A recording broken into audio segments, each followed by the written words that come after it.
के तपाईँ साइप्रसमा हुनुहुन्छ? साइप्रसमा हुनुहुन्छ भनेदेखि अहिले साइप्रसमा स्क्यामरहरूले चाहिँ ठगी गर्ने कामहरू बढिरहेको छ। त्यस कारणले गर्दा हजुरहरू सजग रहनुहोला।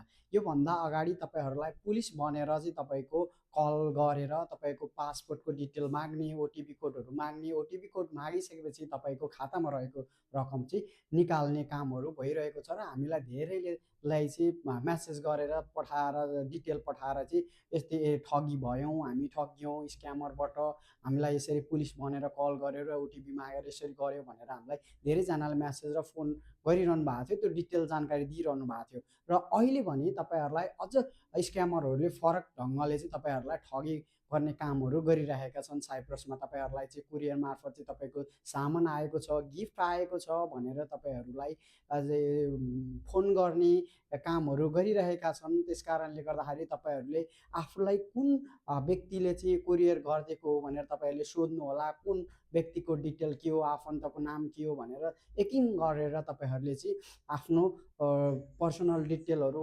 उहाँहरूलाई पठाइदिएको को मान्छेले पठाइदिनु भएको हो तपाईँहरूले सोधेर बुझेर मात्र ठगी हुनबाट अथवा स्क्याम हुनबाट चाहिँ तपाईँहरू जोगिनु होला। त्यस कारणले गर्दा यो भिडियो तपाईँहरूको साइप्रसमा बसोबास गर्ने नेपाली नागरिकहरूको लागि, सूचनाको लागि, जानकारीको लागि तपाईँहरूले सक्दो सेयर गरिदिनु होला।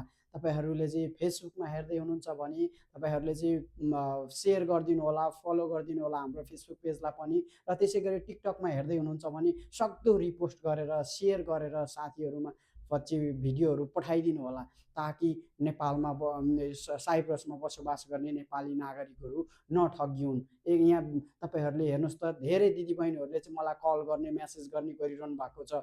उहाँहरूको चाहिँ तपाईँको 14 घन्टा 15 घन्टादेखि दुःख गरेर कमाएको पैसा चाहिँ छेडभरमै स्क्यामरहरूले चाहिँ लगिदिएको अवस्था छ, हालिदिएको अवस्था छ। त्यस कारणले गर्दाखेरि तपाईँहरूले यसबाट जोगिनको लागि आफै सजग बन्नुहोला। तपाईँको सुरक्षा तपाईँ आफैले नै गर्ने हो। त्यस कारणले गर्दा यही जानकारी दिनको लागि यो भिडियो मैले बनाएको हो। त्यस कारणले गर्दाखेरि तपाईँहरूले सक्दो यो भिडियोलाई सेयर गरिदिनु होला भन्न चाहन्छु र तपाईँहरूको दिन शुभ रहोस्। हस्त, धन्यवाद, नमस्कार।